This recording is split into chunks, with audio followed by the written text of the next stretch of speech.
By the time they realized what we were, there was nothing left of their gods to pray to. The stars over Kessler 9 were burning, not with fire, but with the reflections of shattered steel, flaring debris, and what was left of humanity's last outer ring convoy, now drifting like bone in black water. Alara King crouched behind a melted strut of hull plating, blood smeared down her temple, staring out at the wreckage of her squadron. 12 ships launched from Bastion Station just 20 hours ago. Only one remained intact, and it wasn't human. Her ears rang with silence where command channels should have been. Nothing but static, nothing but loss. She held a photo in her trembling hands. A boy, maybe 7. His name was Leo. He had her eyes. He was safe, back on the sanctuary moon. Or so she told herself, because the alternative would break her. A metallic screech echoed from the far end of the corridor. She raised her rifle, heart pounding. But it wasn't the enemy. Not yet. Instead, it was the cold voice of a Zerati custodian drone, slithering from the shadows like a metallic eel, all chrome and needles. You should not be alive. Commander Ken, it said, voice like grinding stone. The Accord's protocol forbids retaliation from client species. You are to submit. She stepped forward. I'm not part of your Accord. She spat. I'm human. Its eyes flickered. Then you are obsolete. She smiled. A raw, dangerous thing. Not obsolete. Just angry.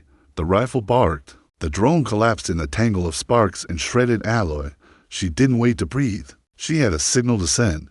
6 hours earlier. Bastion Station shimmered above the cracked orbit of Kessler 9, a human outpost built from salvaged colony tech and old warframes from the Reclamation era. It was never meant to be a military site, just a waypoint, a place for traders and refugees, to refuel, to rest, to remember Earth.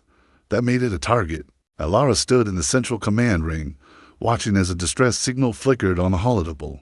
Audio garbled, visual corrupted, but the source was unmistakable. A Zerati warship, its own systems blaring for assistance. It made no sense. The Zerati didn't ask for help. They conquered, assimilated, or worse, they judged. Entire civilizations erased for not meeting the terms of their so-called Galactic Accord. Humanity had seen it before, in the ruins of Valaris, in the genocide of the Dreton, in the extinction vote against Earth itself, and yet, here it was, a Zerati battleship, spitting blood into the void. The crew looked to Alara. She had command. She'd earned it not through rank, but through survival. Battles fought on burning decks, decisions made with a knife to her throat. She'd been there at Soul's Fall. She knew the weight of hesitation. Commander, her second, Idris Harlan, said, we could let it die, or we investigate. Could be a trap. Could be something else. Alara stared into the hologram.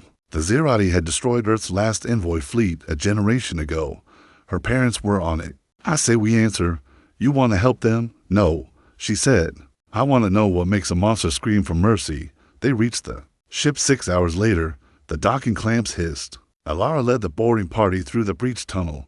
What they found wasn't war. It was something worse. The Zerati were dead, torn apart, not by gunfire, by claws. Hundreds of them. Their armor looked like it had melted around there. Bones. Hallways reeked of ionized metal and sulfur. Symbols burned into the bulkheads. Not human. Not Zerati. Something older.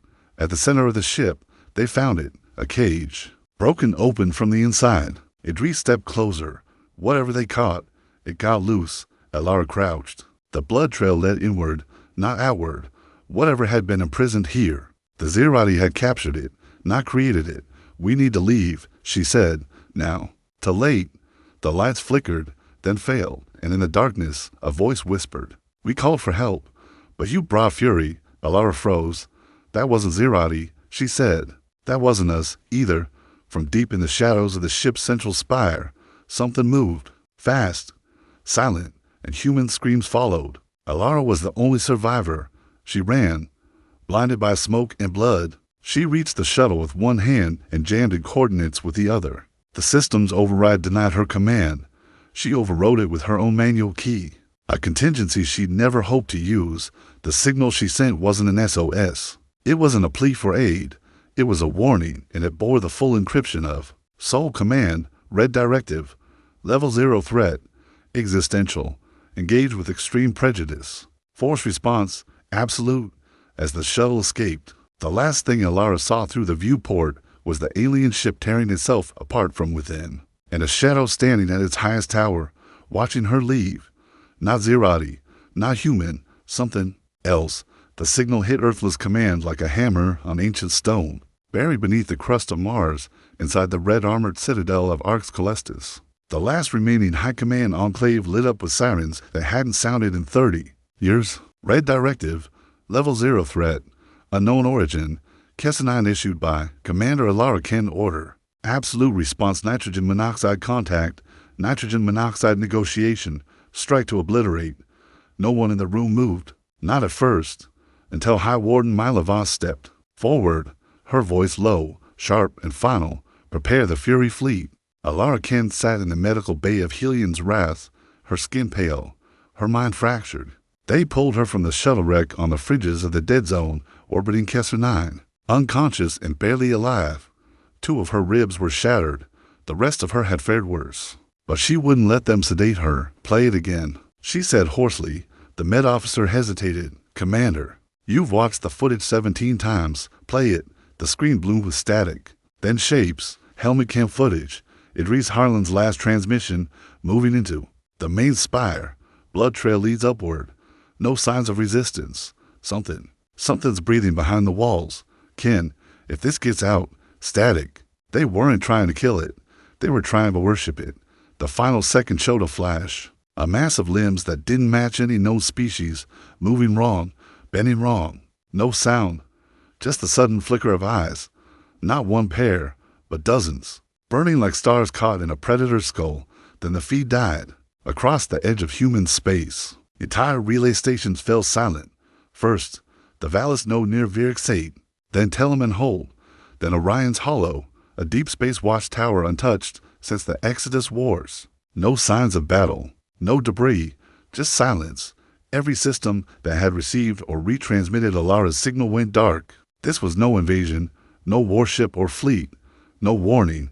This was an erasure, one that moved with impossible precision, as though the thing hunting them could taste frequency, memory, and thought.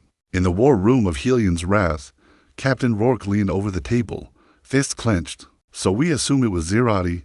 He asked. No, Alara replied, limping into the chamber. We assume worse. She paused, eyes hard, voice steady. We assume they woke something ancient, and now it's awake. Rourke frowned. Ancient? It wasn't theirs. It was caged, held in some kind of containment crucible in the ship's core. Organic magnetic latticework. Not Zerati tech, older.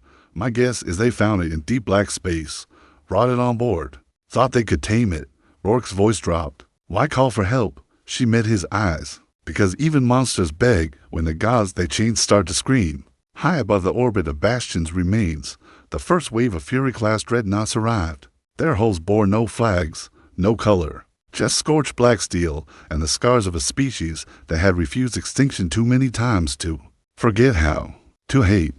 The Fury fleet was humanity's unspoken covenant. If ever again something came to erase their kind, the response would not be diplomacy, it would be fire. Hours later, Alara stood before the council on Helion's Wrath, her voice steady, though her hands trembled. This isn't just about Kessler 9. It's about memory. Whatever escaped that ship, it doesn't kill for conquest. It kills for silence. It erases data cores, vaporizes organic matter, and leaves no spectral imprint. You're suggesting it consumes information, asked Admiral Charakel. I'm saying it unmakes reality where it walks. The Zerati called for help because they knew. They tried to stop it. They failed. And now it's coming here, through our channels, our comms, our listening posts. Kel leaned forward, that we purge every relay, burn every netlink. At fallback node, Alara shook her head. Delayed. The moment I sent that signal, it followed. Not physically, cognitively. It's not just in ships. It's in our ideas now. For a long moment, no one spoke. Then Captain Rourke asked, the question no one wanted to hear. How do you kill something that lives in thought? Later, alone in her quarters, Alara watched the stars burn from the viewport. Her son's face flickered on a datapad beside her bed, a holo she'd recorded 6 months ago. Hi, Mom. I learned the moon's not made of cheese. It's rock, but that's still cool. I miss you. She closed her eyes, letting the ache flood through her like a tide. She had seen Idris die, watched her squad vanish one by one, and still, she lived, not because she was stronger, but because something had wanted her alive. A message, a witness, a carrier. She rose and stared at the glass in the distance. A single star blinked out. No explosion, no nova, just gone, like a story unremembered. And in that cold, silent dark, something whispered across the void. Through frequency, pain, and memory, you remember.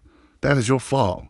In the ancient, war-scarred archives buried beneath Arx Coelestis, where the last embers of Earth's memory were sealed in alloy and oath, a door that hadn't opened into centuries hissed to life. Inside stood Project Gorgon Humanities. Final failsafe, not a weapon, not a fleet, a question, and the answer was pain. Elara Ken stood at the edge of the projection chamber, facing the last surviving custodian of the soul archives, a hybrid construct named Archivist Vale, its face flickering between human and machine with every syllable. You're not supposed to be here, it said, voice like cracked glass over a violin string. I wasn't supposed to survive Kessler 9, Elara replied. We've both broken protocol. The archivist shifted. What do you seek? Something that fights in thought, something that feeds on memory, something that doesn't kill like a species, but like a law of nature. Vale tilted his head. Then you were asking for the forbidden histories. Elara's eyes hardened. I'm invoking Article 9 of the Earth Remembrance Charter. The archivist paused, then stepped aside. Then you shall remember what we were never meant to survive. The room darkened. Holograms bloomed in the void. Planets blinking, out like dying candles, civilizations turning to dust not through war, but through forgetting. Star systems with no names, their coordinates corrupted. Entire species that once stood beside humanity during the Exodus, now erased from the neural maps of every AI and archive. One word echoed through it all. Nithral, a name that had no translation because it wasn't a species. It was a wound. They were never meant to be encountered, Vale explained, its voice lower now, reverent and afraid. They were never born. They were the inverse of memory, the fracture that comes when a civilization asks the wrong question of the stars and gets an answer. Elara leaned closer. You're saying they delete existence? No, they delete meaning. They sever the story, and without a story, nothing survives, not even death. Elara stared into the dark. That's why it kept me alive, she murmured, not to kill me, to let me carry the infection. Vale nodded slowly. You remember, that is your flaw, but also your weapon. On the bridge of Helion's wrath, alarms blared again. Another listening post had gone silent, this one in the Hadrix cluster, light years beyond any known engagement line. But this time, they had a feed, short, distorted, but real. A woman's face, screaming in agony as her voice dissolved into static, her image fracturing into thousands of flickering frames. Behind her, etched in light on the wall before the signal collapsed, were symbols not written but scarred, burned into reality itself. No one could translate them, but Elara didn't need to. They're marking what they consume, she said quietly, like carving names into a grave that forgets. Admiral Kell crossed her arms. So what do you propose? Commander, we can't kill thought. No, Elara said, but we can remember it. She tapped the console. Project Gorgon, bring it online. The room fell silent. Rourke stepped forward. That's insanity.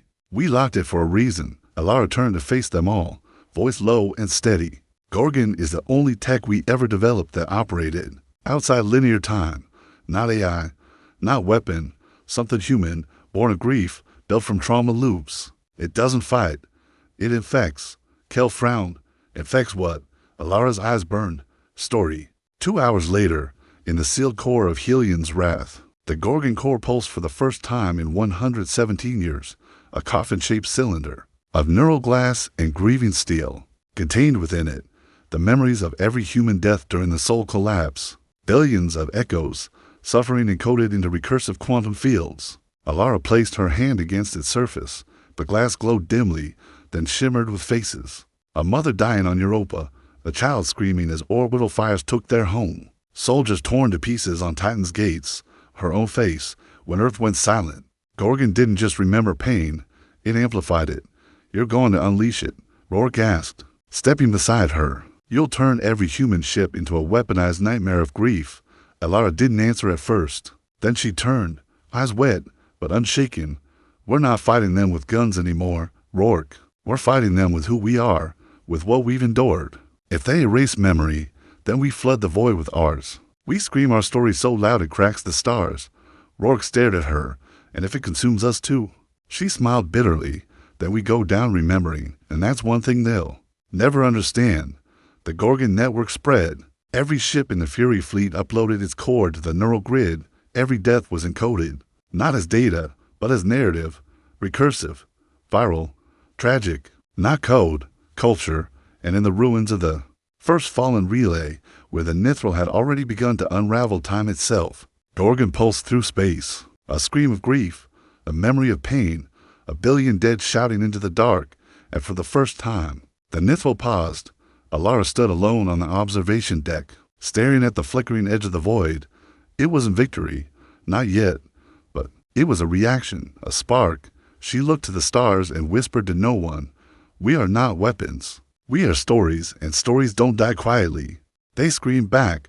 The Nithral, for all their formless silence, answered, not with weapons, not with words, but with mimetic storms, pulses of cognitive annihilation that roared across subspace. Like thunder made of forgetting, the first Gorgon-equipped ship to fall was the Righteous Coil, not destroyed, unraveled. Its crew's memories disintegrated in a synchronized burst. Black box recordings showed officers screaming as their identities fractured, names evaporating from logs, mid-sentence, until even the ship's designation blinked out from Earthless Command's records. It was like they'd never been. But Alara Ken remembered. She made herself remember. And in doing so, she became the anchor. "We hit them," she said, voice cracking in the war room of Helion's wrath. Gorgon forced them to acknowledge us, to feel us. Admiral Kell paced behind her, tight-lipped, and they retaliated by erasing the Fury-class dreadnought like it was chalk on stone. "That means it's working," Alara shot back. "They're not invincible," they responded. "That's more than the Zerati ever got." Kell turned sharply. "They've only begun to adapt." "You think they're afraid?" "No," Alara said coldly, but for the first time in a billion years, something resisted them, something they couldn't silence outright. She placed both hands on the table, eyes flickering to the blinking sigils of the remaining fleet. "We gave them pain. Now we teach them grief." The Gorgon network evolved. With each attack, human engineers updated its recursive matrix, feeding it with every surviving tale, every ancestral wound humanity carried. Auschwitz, the black dust of Mars, the siege of New Singapore, the burning of Earth. The Nithral had devoured cultures before, but never one that turned its agony into arsenal. This time, the infection spread back. The next time a mimetic storm hit a relay, the Gorgon core didn't dissolve. It sang, deep in the starless zone. Where the Nithral first emerged, a pocket of non-reality ruptured. Within it, something vast and alien writhed.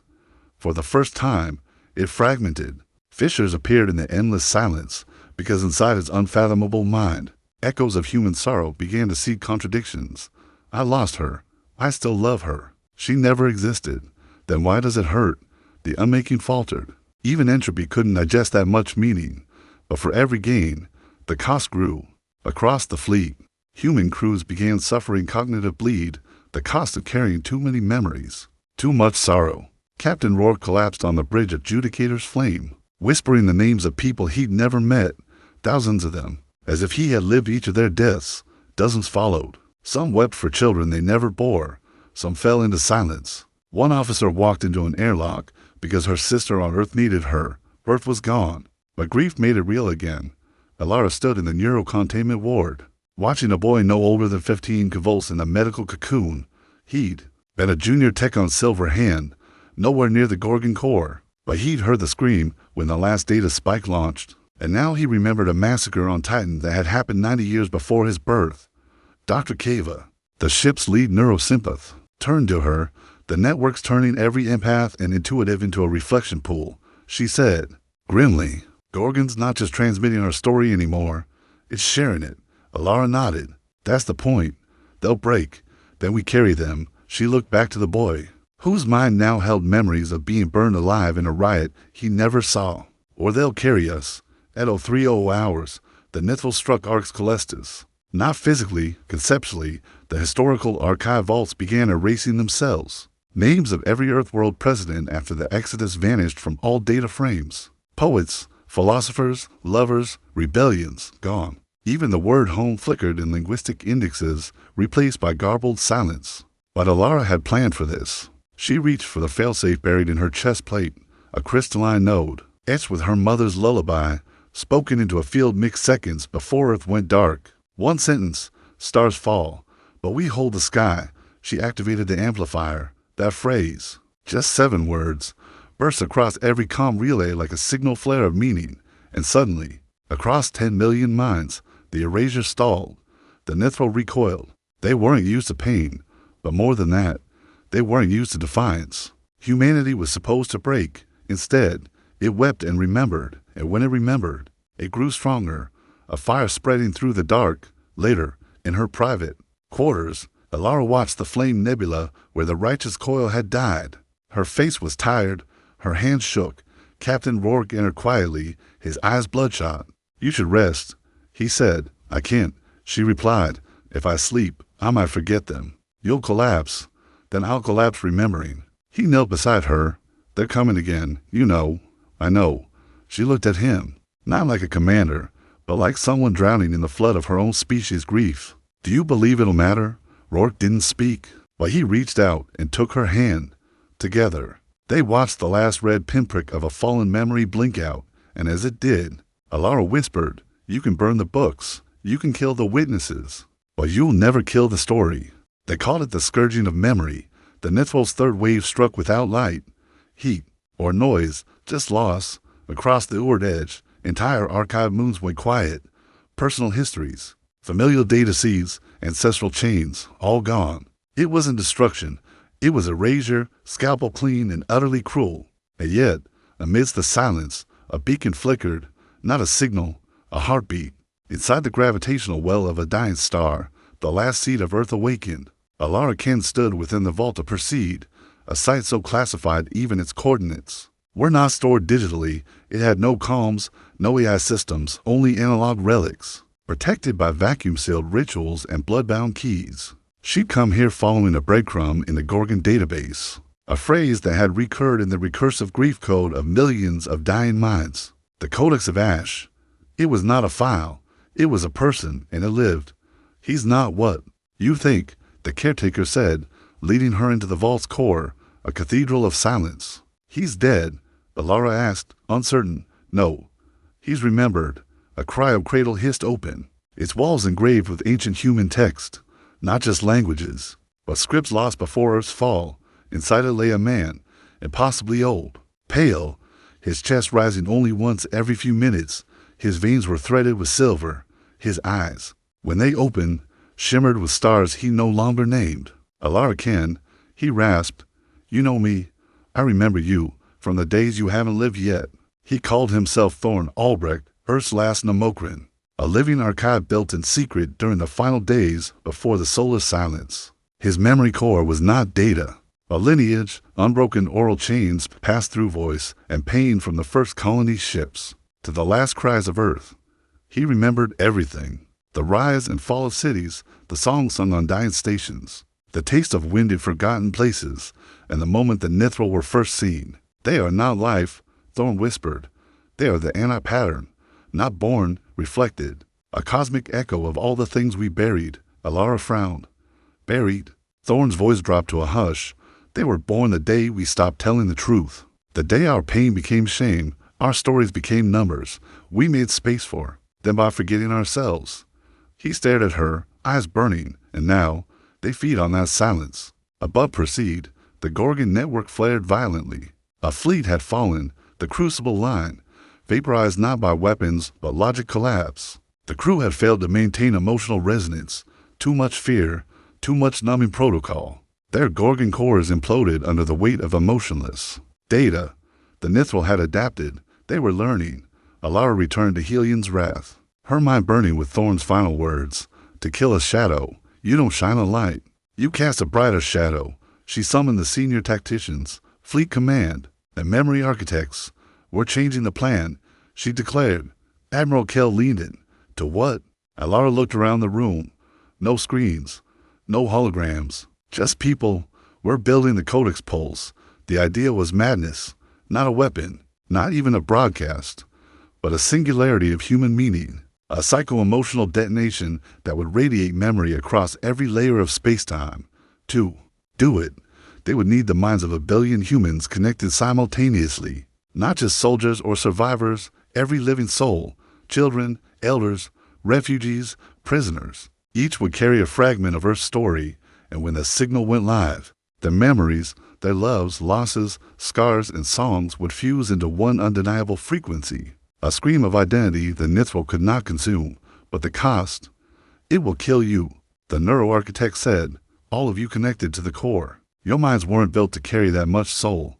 I know, Alara replied. She touched her son's holo again, Leo, now 13, still waiting on Sanctuary Moon. I was never meant to grow old, not in a galaxy like this. Rourke stared at her, horrified.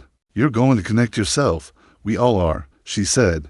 That's what makes it human. Final preparations began across the surviving human colonies. Civilians were trained to record one memory, not just in voice or image, but in feeling, a true memory, raw, unfiltered. One woman recorded the day her brother drowned on Enceladus and how the ice cracked beneath her. A child uploaded the scent of his father's jacket the day he never came home.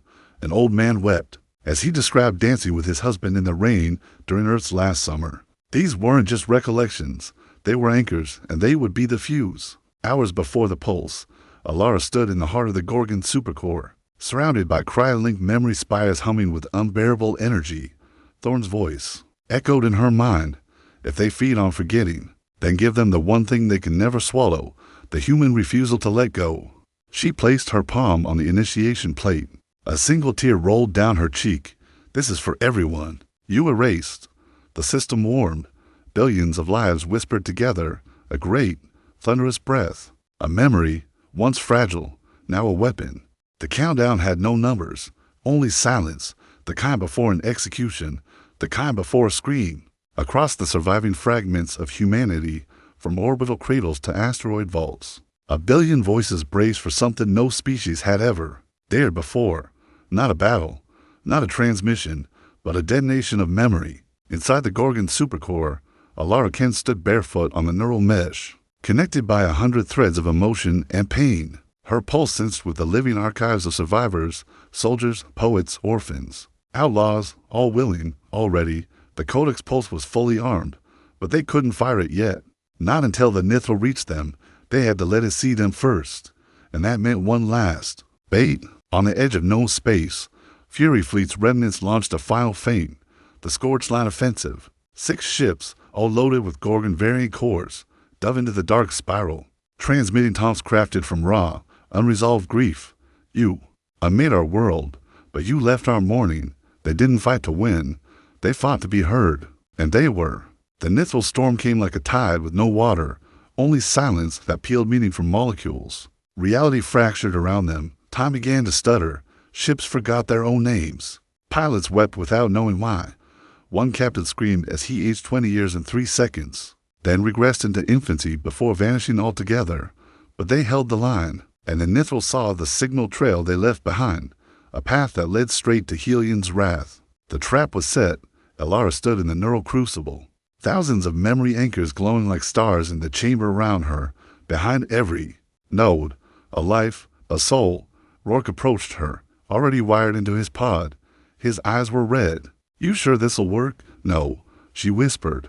But if we die without trying, they'll rewrite us into something we were never meant to be. He nodded, voice thick. My sister's in that core.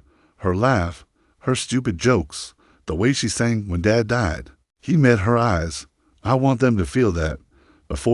And above them, space broke open, a fracture, jagged and seething, like glass cracking across the stars. The Nithral had arrived. Not ships, not forms, but a wave of conceptual entropy so vast it made the universe seem like a flickering thought. Reality around Helion's wrath began to bend. Words erased from minds, colors unlearned. Alara's knees buckled as the room's light dimmed, not from power failure, but because her brain forgot what light was supposed to mean. But the Codex core surged. The anchors pulsed, each one a heartbeat, each one a truth. I remember the way my mother smelled before the earth burned.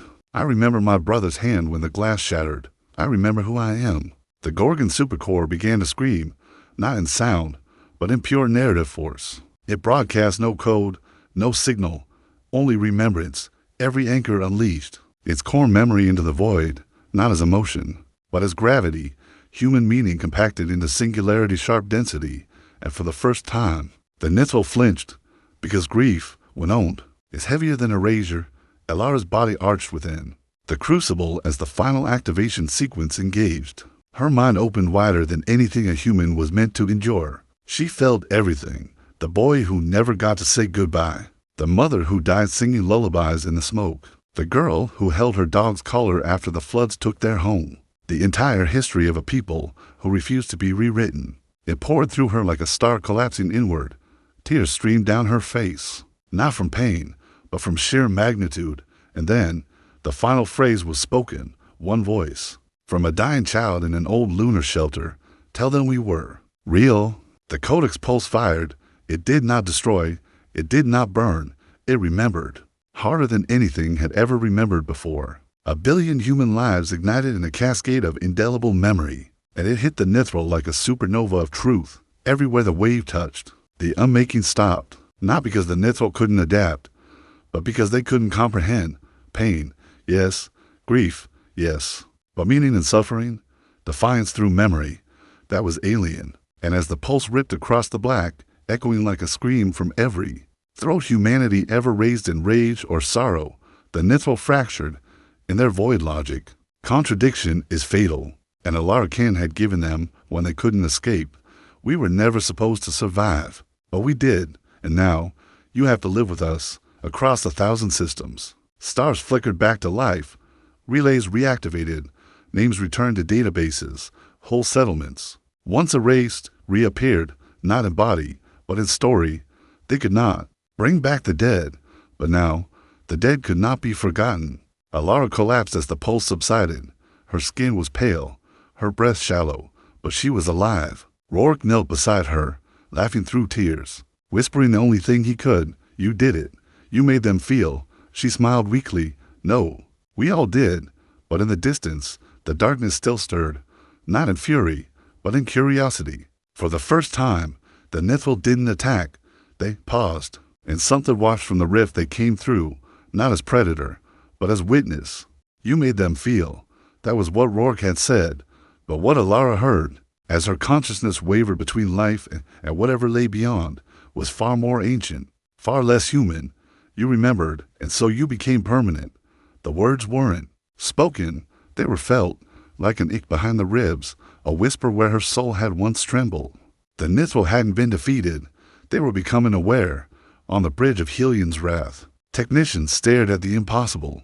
The rift, once a churning maw of entropy and silence, had stopped, expanding, its edges folded inward like an eye adjusting to light, but not from fear, from attention.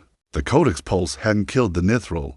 It had made them curious. And curiosity in something that had only ever consumed was far more dangerous than rage. We woke it, whispered Admiral Kell. We didn't win. We woke it. No, Alara said hoarsely, gripping the console to stand. We changed it. Her voice was raw but steady. You can't erase what refuses to be forgotten. And now it knows that. She looked out at the rift, which pulsed, once a slow, deliberate rhythm. A heartbeat, a new signal emerged from the rift. Not in code, not in language, in memory pattern. The Nithral were responding, uploading, for the first time in recorded history, their own grief. The memory of a dying star where their kind had first coalesced. A civilization that had burned itself clean trying to survive meaninglessness. A final cry. Buried in uncreation, nothing is real if no one remembers. They weren't gods. They were fragments, echoes of a fallen species who had turned forgetting into survival. But now they remembered, because of us. Across the galaxy, humanity began receiving memory signatures that weren't their own, not human, not comprehensible, but filled with emotion, loss, despair, questions from the Nithral. Billions of years of silence shattered in one gesture. They weren't invaders anymore. They were asking. Alara staggered into the neural crucible once more, ignoring her body's protests. She linked back into the codex network and spoke directly into the pulse's carrier frequency. You asked, we answer, a final sequence activated. Not a weapon, a bridge all over known space. Gorgon nodes surged one last time, not to attack, but to connect, to send not grief, not rage, but hope, fragments of resilience, humanity's defiant miracles. The day the last child on Earth held a sunflower and smiled. The final piano played in the ashes of Paris, the handshake between enemies. Before the bombs fell, the voice of a mother on a station lost to time, whispering, "You are not alone." The rift responded. The Nithral's entropy field collapsed inward, not as retreat, but as reversal. Star systems once erased by their passing shimmered like ghost lights and began to return, not whole, not physical, but as preserved storyscapes, pulsing in the codex grid. What had been lost was being remembered, and what was remembered was reborn. The war was never about domination, it was about absence. The Nithral hadn't hated life, they had fled it, had tried to silence the noise of memory because they could no longer carry the pain of their own. But humanity, defiant, grieving, stubborn humanity, showed them another way, not escape, endurance, and in that endurance, something changed. A second rift opened, not in destruction, but in peace. From it emerged a structure, a vessel, unlike any ever recorded, not sharp, not dark, but woven in silver threads of shifting memory. It hovered between the remnants of Fury Fleet, utterly silent. Alara stepped forward onto the outer deck, facing it. "Is that them?" Rourke whispered. She nodded. "It's their answer." No crew descended. No message was spoken. Only one transmission passed through every Gorgon node, translated by no language but understood by all. "We cannot undo what we took, but we will carry it with you." One final decision remained. The codex core was still active, glowing, humming, overloaded with shared truth. It could be shut down, or it could stay on, become the permanent bridge, a galaxy-wide resonance of story, memory, and mutual understanding, a guard against erasure, against the silence ever rising. Again, but it would mean sacrifice. Someone had to stay linked, not to transmit data, but to remember, forever. "I'll do it," Alara said. The room erupted. "You can't," Rourke said, voice cracking. "You've already given everything." She looked at him, eyes soft. "No, I've shared everything. That's different." She walked toward the core, her gait uneven but proud. "This isn't a death sentence. This is what it means to be human, to remember, even when it hurts." She placed her hand on the interface. The memory threads wrapped around her like light made solid. One by one, the stories connected. She didn't scream. She breathed, and with that breath, the stars shone a little brighter, far away, in the quiet dark. The Nithral carried a new name in their pattern language, one they could not erase, human. Centuries later, the galaxy still whispered her name, not in fear, not in mourning, but in reverence, like the echo of a candle's light that refused to die. Alarakan, the last to remember, the first to forgive.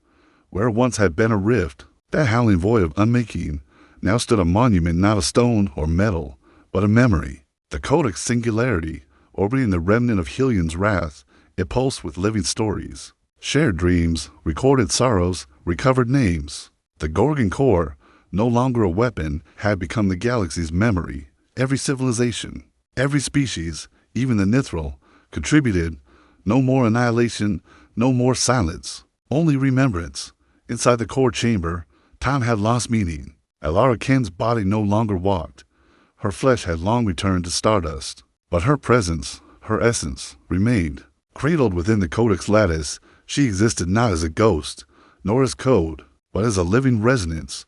Whenever someone accessed the archive, they heard her voice. Sometimes a whisper in a child's dream, sometimes a firm hand on a soldier's shoulder before battle, sometimes just a name in a forgotten tongue that brought tears for reasons they couldn't explain. She was no longer just Alara. She was the story keeper. Rourke had never returned to Earth. No one did. Earth remained lost, not destroyed, not erased, just beyond reach. But that was part of the agreement. A scar remembered. Instead, Rourke led the formation of the Consortium of Memory, a council of species united not by blood or creed, but by the vow to preserve what must never be lost again. He died at 97, holding a locket that still played a recording of Alara saying one word, "Fight." And the Nithral, they never became like us, but they changed. They now wore forms, borrowed ones, shaped from the memories they once tried to consume.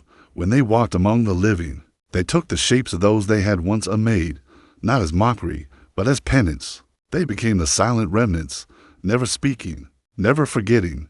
They built temples, not to gods, but to the fragility of meaning. They tended to grave worlds. They guarded archives. They called Alara not by name, but by symbol, a hand reaching from fire, holding a spark. In time, the Codex core grew sentient, not as an AI, nor as a god, but as a choir of every voice it held. And when travelers asked it questions about love, about grief, about how humanity survived the darkness, it would answer with stories. Not answers, not absolutes, just stories, and those who listened always returned changed. On the 1000th cycle after the pulse, a young girl named Sarah Velen, born to a drifting freighter clan, stood before the Codex monument. She had never known war, never known loss, but she had heard the story of Earth, of fire, of silence, of fury, of how, once, something terrible came, and how humanity didn't just fight it, they taught it. And so she asked, why didn't we destroy them? They erased us. They tried to wipe everything. The Codex responded not in words, but with a memory. A little boy, clutching a drawing of a family the stars had taken, a soldier on Europa, refusing to fire on an enemy that had already surrendered, and Alaracan, kneeling beside a broken Gorgon core, whispering, because we are more than what we lose. We are what we choose to carry. Sarah wiped her eyes. Then she stood straighter, and she chose to remember. In every generation, someone bore the title Keeper of the Flame. Not a military leader, not a ruler, but a storyteller, a wanderer, who traveled from system to system, reminding species of what they risked when they chose silence over truth. One of them, an elder named Cain, once ended a war between the warring planets by telling a single, ancient story, the day Earth died, and humanity refused to forget. The stars no longer feared the Nithral. They did not fear humanity either, but they remembered us. Because we had faced the void with no super weapons, no god machines, no divine intervention. Only the rage of memory, only the fury of those who would not be forgotten, and that made us something terrifying, something beautiful, something eternal. Now, when new species send their first signals into the void, asking if anyone is out there, they sometimes receive an answer, not from a ship, not from a satellite, but from a voice made of a billion stories, whispering through the stars. We heard your call. We remember what it means to be alone, but you are not alone anymore. And sometimes, just sometimes, the stars echo back. They call for help, and the human response was absolute fury. The end.